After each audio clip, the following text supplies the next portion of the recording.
യോ guys, welcome back to my channel. നമ്മളിന്ന് Manichitrathazhu സുമാവിടെ re release കാണാൻ വന്നിരിക്കുകയാണ്.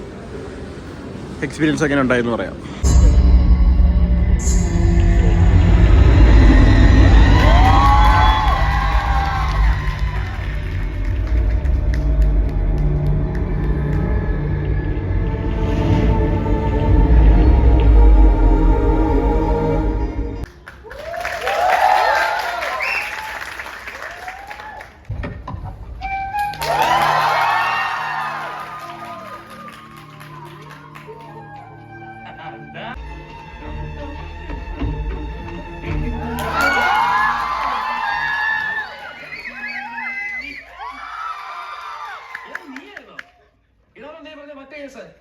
വല്ലാതെ വയലന്റ് ആകുന്നുണ്ട്. എന്തിനാ ഇങ്ങനെ അടിച്ചുകൊണ്ടിരിക്കുന്നത്? പൂട്ടിടുന്നോ ഗൈസ്? അപ്പൊ മണിച്ചിത്രത്താഴ് റീ റിലീസ് കണ്ടു വീട്ടിലെത്തി. എന്താ പറയണ്ടത്? ഞാൻ സാധാരണ എപ്പോഴും പറഞ്ഞ പോലെ ലാലേട്ടന്റെ പുതിയ പടങ്ങൾക്കൊക്കെ പകരം ഇപ്പൊ ബറോസിന്റെ റിലീസ് ഡേറ്റ് പുതിയ തന്നിട്ടുണ്ട്. ഒക്ടോബർ 3 തീയതി. കണ്ടറിയാം വരുമോ ഇല്ലെന്നൊക്കെ. പഴയ പ്രിയദർശൻ പടങ്ങൾ, സിദ്ദിഖ് ലാല്, സത്യനന്ദിക്കാട് ഇവരുടെയൊക്കെ പടങ്ങളൊക്കെ റീമാസ്റ്റർ ചെയ്ത് റീ റിലീസ് ചെയ്താൽ നല്ലതായിരിക്കും എന്നാണ് ഇപ്പോഴും എൻ്റെ അഭിപ്രായം.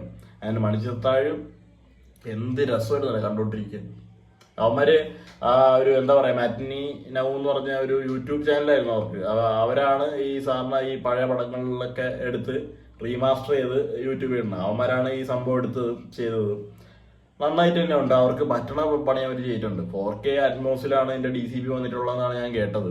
ആൻഡ് നമുക്ക് ഈ BGM ഒക്കെ കേൾക്കുമ്പോഴത്തേക്കും നമുക്ക് ആ ഒരു അറ്റ്മോസിന്റെ ഒരു ഫീല് ശരിക്കും കിട്ടുന്നുണ്ട്.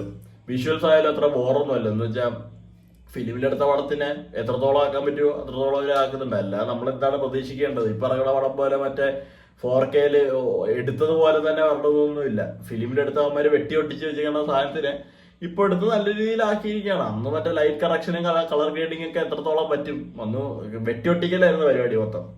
അപ്പോൾ സംഭവങ്ങൾ എന്തായാലും കൊള്ളാം മൊത്തത്തിൽ. പിന്നെ ഇല്ല കോമഡീസ് ഒക്കെ ആണെങ്കിൽ കേൾക്കുമ്പോ ഒക്കെ എന്ത് ഫ്രഷ്നെസ് ആയിരുന്നു അറിയോ. ഇന്നസെന്റ് ഏട്ടൻ, നെടുമുടി വേണു, പിന്നെ മറ്റേ കുതിരോട്ടം പപ്പു, സുധീഷ് ഏട്ടൻ, ഗണേഷ് ഏട്ടൻ, അയ്യോ നമ്മുടെ KPC ലളിത, പിന്നെ ലാലേട്ടനും സുരേഷ് ഗോപി ഓഫ്കോഴ്സ് ഇങ്ങനെ മിന്നി നിൽക്കായിരുന്നു. ടോട്ടലി നല്ല വൈബായിരുന്നു. നല്ല ഓളമായിരുന്നു തിയേറ്ററിൽ. നല്ലോണം ആസ്വദിച്ചു. 30-31 വർഷം മുമ്പ് ഇറങ്ങിയ പടം. അത് ഞാനൊക്കെ TV കണ്ട ഒരു പടം. TV കണ്ട് കുറേ പ്രാവശ്യം കണ്ടിട്ടുള്ള ഒരു പടം. തിയേറ്ററിൽ കാണാൻ പറ്റിയ വലിയ ഭാഗ്യമായിട്ട് തന്നെ കാണുന്നു. അത്രേ ഉള്ളൂ. എന്തായാലും ഇഷ്ടപ്പെട്ടെ. നല്ലൊരു കിഴിക്കാഴ്ച എക്സ്പീരിയൻസ് ആയിരുന്നു.